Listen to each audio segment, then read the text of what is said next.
एक कहावत है कि दुनिया उगते हुए सूरज को सलाम करती है। We salute the rising sun. अंग्रेज भी कहा करते थे कि ब्रिटिश राज्य में सूरज कभी अस्त नहीं होता। एक कव्वाली भी सुनी है, चढ़ता सूरज धीरे धीरे ढलता है, ढल जाएगा। ऐसा लगता है जैसे सूरज का ढलना कमजोरी का प्रतीक है, कोई गलत बात है, खराब बात है, अशुभ है। यूरोप और अरब के देशों में ऐसा मानते होंगे, हम भारतवासी नहीं मानते। हम डूबते हुए सूरज को भी पूजते हैं। हमारे लिए पश्चिम में अस्त होता सूर्य उतना ही श्रद्धेय है जितना पूर्व में उदय होता हुआ सूर्य, क्योंकि सूर्य देवता है और दिशा बदलने से देवता के लिए हमारा भाव नहीं बदल जाता। बड़ी बात है सूरज का सूरज होना, तेजो राशि जगत पते होना, सृष्टि और जीवन का आधार होना। सूरज हूं, जिंदगी की रमक छोड़ जाऊंगा, मैं डूब भी गया तो शफक छोड़ जाऊंगा। हर साल दीपावली के छठवें दिन, तिथियों की भाषा में कहूं तो कार्तिक शुक्ल पक्ष की छठवीं तिथि को 30 करोड़ भारतवासी अस्त होते हुए सूर्य देवता के आगे नतमस्तक हो जाते हैं और अगले दिन सप्तमी तिथि को उगते हुए सूर्य को अर्घ्य देते हैं। भारत की नस नस में बसा हुआ ये त्योहार छठ पूजा कहलाता है और दुनिया भर में मनाए जाने वाले बड़े से बड़े त्योहार का संगीत फीका पड़ जाता है जब यूपी, बिहार, झारखंड की माताएं अपने बेटे बेटियों की लंबी उम्र की कामना करते हुए एक स्वर में गा उठती हैं कि कांचे ही बांस के बहंगिया, बहंगी लचकत जाए, होई न बलम जी कहरियां, बहंगी घाटे पहुंचाए। मैं समझता हूं इतना करुण, इतना संवेदनशील, इतना मन को छू लेने वाला, इतना माटी से जुड़ा हुआ और इतना भावना से भरा हुआ गीत शायद ही कोई दूसरा हो।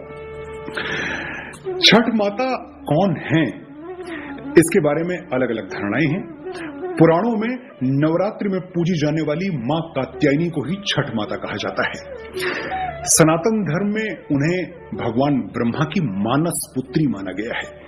मानस पुत्री यानी वो बेटी जिसके जन्म में शरीर की कोई भूमिका ना हो, मन से मन का मिलन हुआ, तरंगे टकराई, ब्रेन की एनर्जीज मिल गई और संतान का जन्म हो गया। हॉलीवुड की साइंस फिक्शन फिल्मों में म्यूटेंट्स का जन्म ऐसे ही होता है, हम विश्वास भी कर लेते हैं, लेकिन हजारों साल पहले वेदों पुराणों में लिखी गई ये बातें हमको अविश्वसनीय लगती हैं, कोरी कल्पना लगती हैं।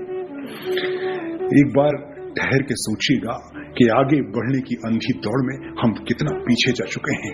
अपने सच को झूठ मानते हैं और दूसरों के झूठ को सच।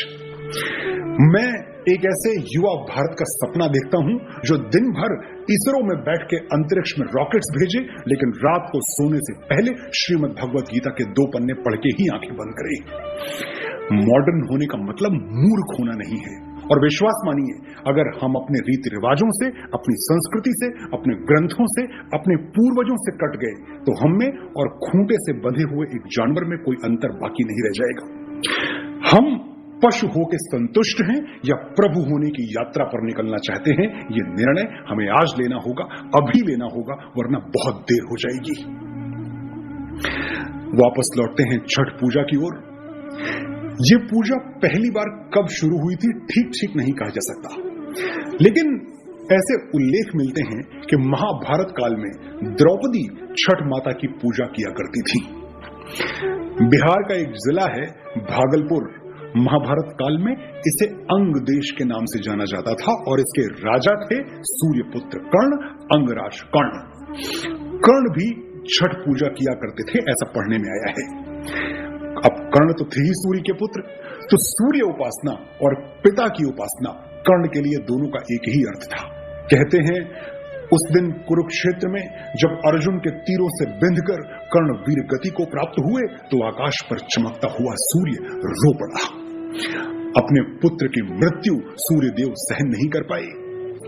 फिरे आकाश से सूर्यान सारे, नतानन देवता नभ से सिधारे, छिपे आदित्य होकर आर्द्र घन में, उदासी छा गई सारे भुवन में। ये था कर्ण और सूर्य का संबंध, लेकिन हम भी सूर्य को पिता ही मानते हैं और इस नाते हमारे अंदर भी एक कर्ण सांस ले रहा है। मैं और आप भी कर्ण की ही छाया हैं।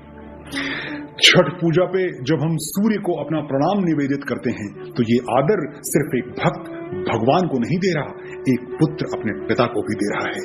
इसलिए छठ पूजा सिर्फ एक उत्सव नहीं है, हजारों वर्ष पुराने एक संबंध की मौन घोषणा भी है।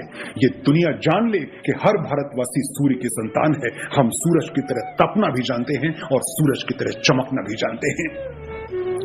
दुनिया की ऐसी कोई ताकत नहीं जो सूरज को फूंक मार के बुझा सके। जब कहीं कुछ नहीं था तब भी हम थे, और जब कहीं कुछ नहीं होगा तब भी हम होंगे।